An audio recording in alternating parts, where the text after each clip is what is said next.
दोस्तों, स्वागत है आपका मेरे चैनल पर जिसका नाम है एग्ज़ाम दरबार।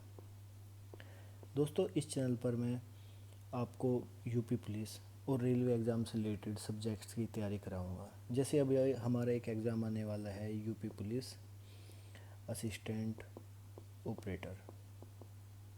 दोस्तों, इस वाले एग्ज़ाम में एक जो मोस्ट इम्पोर्टेंट टॉपिक है वो है फिज़िक्स। दोस्तों, मैं सबसे पहले आपको फ़िज़िक्स की बहुत अच्छे से तैयारी कराऊंगा। इसमें मैं आपको बहुत शॉर्ट नोट्स, हमेशा जो एग्ज़ाम में बेसिक्स क्वेश्चन से शुरू करूंगा जो पूछे जाते हैं, और हाई लेवल तक ले जाऊंगा। और आपको कुछ नहीं करना, आप जो आपके पास बुक है आप उससे पढ़ें और यहाँ पर मेरे चैनल से अपने टॉपिक्स क्लियर करें। दोस्तों, मैं आज आपको बताने जा रहा हूँ, तो चलिए दोस्तों शुरू करते हैं। हमारा आज का टॉपिक है वर्क, पावर और एनर्जी। दोस्तों, कार्य क्या है, पावर क्या है और एनर्जी क्या है? अगर हमने इन तीन टॉपिक्स को अच्छे से पढ़ लिया तो ये बहुत सिंपल वे में हम इनका आंसर दे सकते हैं। जैसे आपकी नज़रों में क्या है वर्क? वर्क क्या है? कार्य क्या होता है? तो दोस्तों देखो, जैसे ये कोई वस्तु है, ठीक है। अगर हमने इस वस्तु पर कोई बाह्य बल लगाया, ठीक है, बाहर से कोई बल लगा दिया, और इसकी स्थिति में हमने अगर परिवर्तन करके इस वस्तु को यहाँ पर शिफ्ट कर दिया, ये वस्तु यहाँ पर पहुँच गई, तो ये क्या हुआ? ये कार्य तो हुआ, ठीक है। बताओ, लोग बाग इसी इसी इसी इसी सिंपल सी लाइन में इतना घूम जाते हैं कि वे अच्छे से आंसर ही नहीं कर पाते, ठीक है। देखो, जैसे ये कोई वस्तु है, ठीक है, इस पर हमने कोई बल लगाया, एफ फोर्स लगाया। फोर्स इसका एक इंग्लिश में नाम होता है बल का, ठीक है। इसे हम एफ से डिनोट करते हैं। जब हमने इस पर फोर्स लगाया तो इसने क्या किया, इसने इस डायरेक्शन में मूव हुई है। मूव हिंदी में बोलते हैं विस्थापन हुई। विस्थापन हो गई, ये इधर शिफ्ट होगी, और ये जिस एंगल पर भी होती है उस एंगल को डिनोट करते हैं हम थीटा से, ठीक है। अब टोटल वर्क अगर हमें निकालना हो तो हम ऐसे निकालेंगे, work is equal to F S cos theta. F क्या है यहाँ पर? यहाँ पर एफ क्या है? एफ है यहाँ पर फोर्स, ठीक है। और ये थीटा एंगल मैंने आपको बताया था कि जो थीटा एंगल है ये क्या है? ये किसी डायरेक्शन में हमने इसको मूव किया, तो इसको हम डिनोट करते हैं थीटा से। बात आती है अब एस की। एस क्या होता है? एस होता है एस होता है हमारा जो ये एस होता है, ये एस होता है हमारा बल की दिशा में विस्थापन। देखो, जैसे ये वस्तु थी, ये यहाँ पर मूव हुई, ठीक है, यहाँ से यहाँ तक का जो ये डिस्टेंस हुई, इसे डिनोट करते हैं हम एस से, ठीक है। अब हमारा क्या फॉर्मूला बना? Work is equal to F S cos theta. देखो, एग्ज़ाम में क्या आता है कि एग्ज़ाम में अब डायरेक्ट क्वेश्चन तो आने बंद हो गए, ठीक है। तो एग्ज़ाम वाला क्या काम करेगा, आपको एफ़ दे देगा और थीटा दे देगा, ठीक है। और ये पूछेगा कि हमने इस पे वर्क किया इतना, और इसका जो फोर्स लगाया हमने वो दे देगा और थीटा दे देगा, और बोलेगा कि विस्थापन बताओ कितना हुआ, ठीक है। ये क्या काम करते हैं एग्ज़ाम वाले? अब जो टोटल फार्मूला होता है उसमें से एक जो चीज़ होती है उसे गायब कर देते हैं और पूछ लेते हैं कि भाई इसके बारे में बताओ। मान लो आपको ये तीन चीज़ दे दी, और तीन चीज़ देने के बाद ये पूछे कि कितने एंगल पर मूव हुआ। तो दोस्तों, आपको समझ आया कार्य क्या होता है? मैं अभी इस टॉपिक को क्लियर करके इनके न्यूमेरिकल्स भी कराऊंगा, ठीक है। चलो, तो अब हमने कार्य पढ़ लिया, और अब हम पढ़ेंगे कि जो हमारी पावर होती है वो क्या होती है। दोस्तों, अब हम पढ़ेंगे पावर, ठीक है। पावर पर आने से पहले मैं आपको एक बात बता दूं, जो हमारा कार्य है, ठीक है, इस कार्य को हम क्या बताएंगे? कार्य क्या है? कार्य के बारे में तीन चीज़ बता रहा हूँ मैं, तीन क्या चार चीज़ बता रहा हूँ, ये याद रखना। कार्य क्या है? कार्य, क्वेश्चन आएगा पेपर में कि बोलेगा कि कार्य क्या होती है, अदिश राशि या सदिश राशि। तो कार्य क्या होती है, कार्य होती है अदिश राशि, क्योंकि इसमें हमें इसकी डायरेक्शन का नहीं पता चलता, क्योंकि फोर्स जिधर से आया उधर को शिफ्ट हो गई, अब डायरेक्शन का तो पता नहीं, तो इसे हम क्या बोलेंगे, ये एक अदिश राशि है। अब बात करती है इसके एसआई मात्रक पर, एसआई यूनिट। देखो दोस्तों, एग्ज़ाम में ये पूछा जाता है कि हमेशा, लास्ट एग्ज़ाम देख लो आप, यही पूछा जाएगा कि एसआई यूनिट क्या होती है किसी भी चीज़ की, कुछ भी दे देंगे वे, तो हमें ये भी याद करनी है। इसकी होती है न्यूटन मीटर। डिनोट इसलिए इसे न्यूटन मीटर से करते हैं क्योंकि न्यूटन है फोर्स का, और एम जो एम आई आया है विस्थापन का, जो एस है ना दूरी गई, तो ये कितने मीटर शिफ्ट हुआ, ठीक है। तो इन दोनों को मिलाकर बनता है न्यूटन मीटर, ठीक है। अब तीसरी बात करें कि इसे क्या कहते हैं, जो कार्य हुआ इसे डिनोट पर क्या करते हैं, तो इसे है ना हम जूल बोलते हैं, जूल,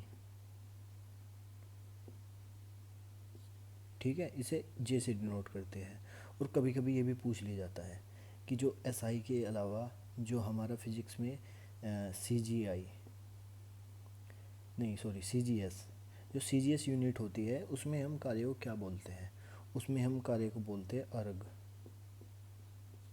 वैसे ज़्यादातर एग्जाम में पूछा जाता है ऐसा यूनिट, पर कभी कभी सी जी एस यूनिट पूछ लेते हैं, तो इसे क्या बोलते हैं, अर्ग।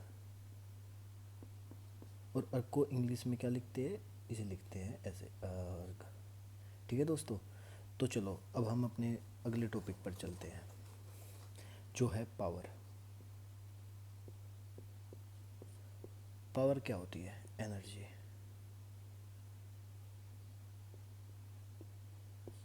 दोस्तों एनर्जी क्या होती है, एनर्जी होती है कि किसी वस्तु में कार्य करने की अक्षमता को उस वस्तु की ऊर्जा कहते हैं, ठीक है।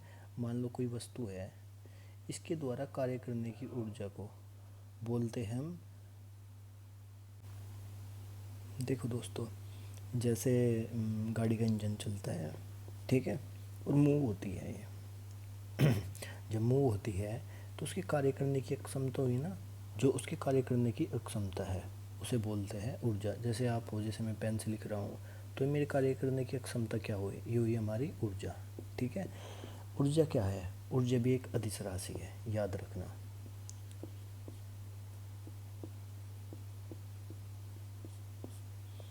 ठीक है, ऊर्जा अदिश राशि होगी। ऊर्जा को हम दो रूप में लिखते हैं, एक तो गतिज ऊर्जा जिसे बोलते हैं हम काइनेटिक एनर्जी,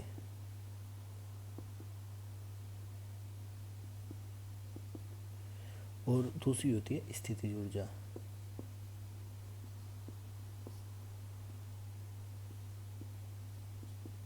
दोस्तों थोड़ा फ़ोन देखकर मैं है ना, ये थोड़ा हो गया स्थिति, क्योंकि थोड़ा हो जाता है, अभी मैं स्टार्टिंग में हूँ और यू नो फाइनेंशियली प्रॉब्लम, इसलिए मैं ये काम कर रहा हूँ, ठीक है।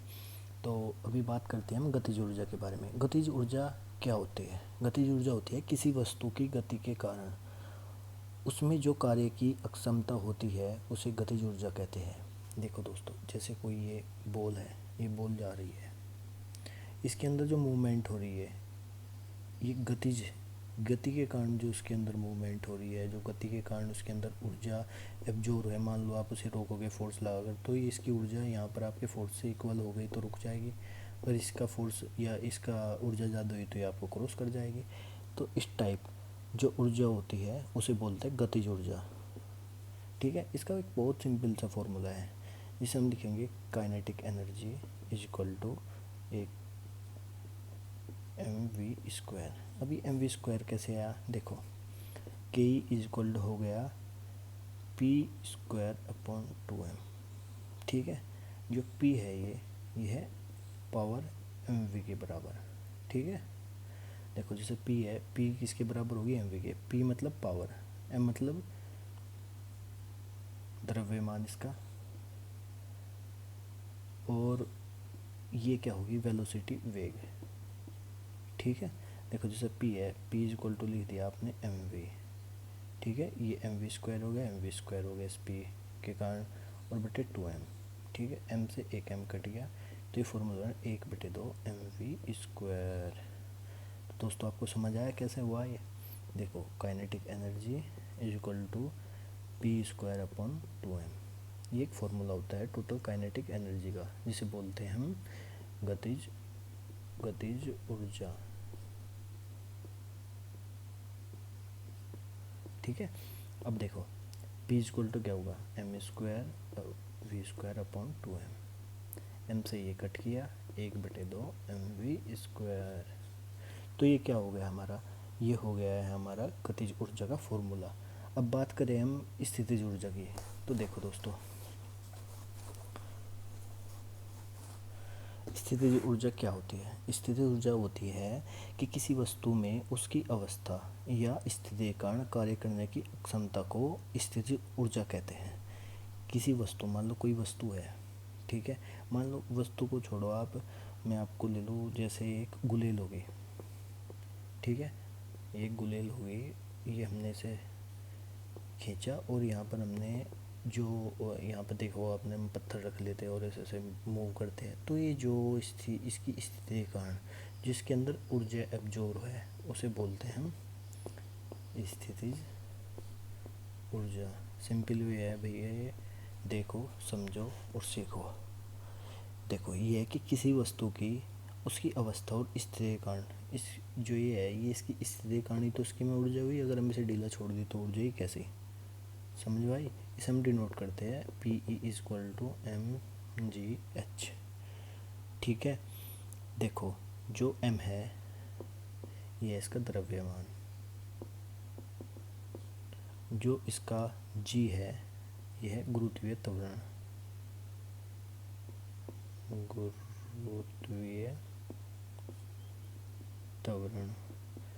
जो इसकी h है यह है इसकी ऊंचाई, जैसे मतलब उसमें जो कितना खिंचाव हुआ। ठीक है, इसका द्रव्यमान क्या है। अब बात करें हम इसके एग्जाम्पल की, देखो जैसे हम धनुष लेते हैं, ठीक है, आपने ऐसे देखा होगा धनुष को ऐसे खींचते हैं, तो इसमें जो तनाव के कारण, जिसकी स्थिति के कारण जिसमें एनर्जी एब्जॉर्ब है, इसे बोलते हैं हम स्थितिज ऊर्जा।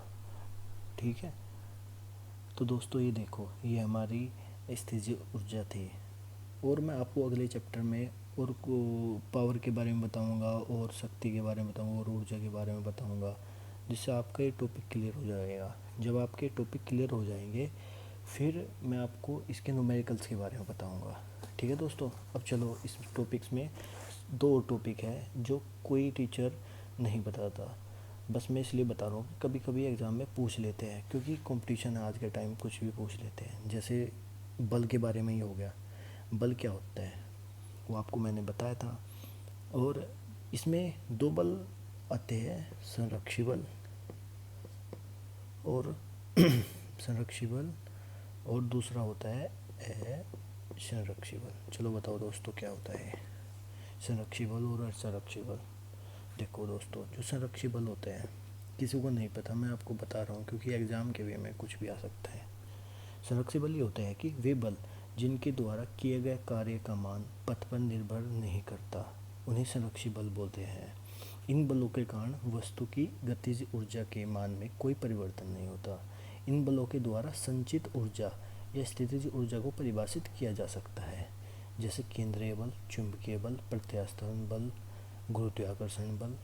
ठीक है, ये होता है। मैं बोल रहा हूँ, अगर आपके पास कुछ नोट पेन है तो आप नोट कर लो जो मैं लिख रहा हूँ। देखो जो ये वाले बल होते हैं जिनके द्वारा, इन बलों के द्वारा किए गए कार्य का मान पथ पर निर्भर नहीं होता। देखो पथ कोई भी हो, ठीक है, ये काम करेंगे। जैसे चुंबक होगी, जिस चुंबकीय बल हो गया। अब बताओ आपने बोर्ड रखा एक लकड़ी का, एक तरफ आपने चुंबक रखी, एक तरफ दूसरी मैग्नेट रखी, तो क्या होगा, ये आपस में कोलैप्स करेगी, वर्क करेगी, क्योंकि पथ पर निर्भर नहीं है ये वाला बल। और असंरक्षित बल होता है वो बल कि वे बल जिनके द्वारा किसी कार्य को एक जगह से दूसरी जगह में विस्थापित करने में किए गए कार्य का मान पथ पर निर्भर करता है, तो उस बल को कहते हैं असंरक्षित बल। जैसे घर्षण बल हो गया, जैसे मैं देखो आपने जब गाड़ी चलती है तो गाड़ी चलने के बाद हम सडनली उसमें ब्रेक मारते हैं, ठीक है, तो जो उसके टायर होते हैं उन पर ब्रेक लगा, तो यहाँ पे रोड के साथ जो एक घर्षण बल क्रिएट हुआ, जिसे बोलते हैं हम इंग्लिश में फ्रिक्शन बल। ठीक है। फ्रिक्शन, जो फ्रिक्शन के कारण जो उस पर एक फोर्स लगा, जिसे फ्रिक्शन फोर्स बोलते हैं, उस बल को हम डिनोट कर देते हैं कि असंरक्षी बल है ये। ठीक है। तो दोस्तों ये आज मेरी पहले वीडियो थी, कृपया आप इसे सपोर्ट करें क्योंकि इससे मुझे मोटिवेशन मिलेगा। और देखो दोस्तों, फाइनेंशियल प्रॉब्लम है तो इसलिए मैं ऐसे पढ़ा रहा हूँ। अगर मेरे पास पैसे होते तो मैं आपको और अच्छे से पढ़ाता, और क्या अब तो ज़रूरत ही ना पड़ती। तो प्लीज़ सब्सक्राइब दिस चैनल, और मुझे थोड़ा शेयर करें वीडियो, थोड़ा सपोर्ट करें। और मैं आपको 100% गारंटी देता हूँ कि आपको फिजिक्स में 50/50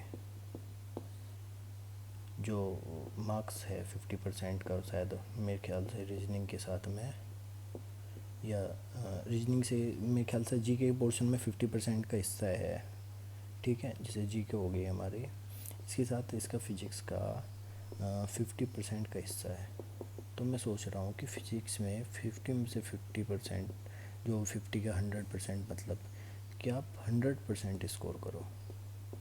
इससे आपके जी का पोर्शन बहुत ज़्यादा मजबूत हो जाएगा, और जिससे आपको एग्ज़ाम में अच्छे मार्क्स लाने में बहुत ज़्यादा मदद मिलेगी। इसके बाद में आपको, अगर मेरा अच्छे से चैनल ग्रोथ करता है, तो मैं आपको जी के मतलब जो इम्पोर्टेंट टॉपिक्स है हर एक सब्जेक्ट के, वो क्लियर कराऊँगा। वो चाहे मैथ हो, या फिर रीजनिंग हो, या फिर जी के हो। ठीक है। ये सडनली जो इसमें बहुत इंपॉर्टेंट टॉपिक होते हैं जिनके बारे में टीचर बताते तो है पर अच्छे से नहीं बता पाते, तो इसके बारे में मैं आपको बहुत अच्छे से तैयारी कराऊंगा। तो कृपया इस चैनल को सपोर्ट करें, शेयर करें, सब्सक्राइब करें। Thank you.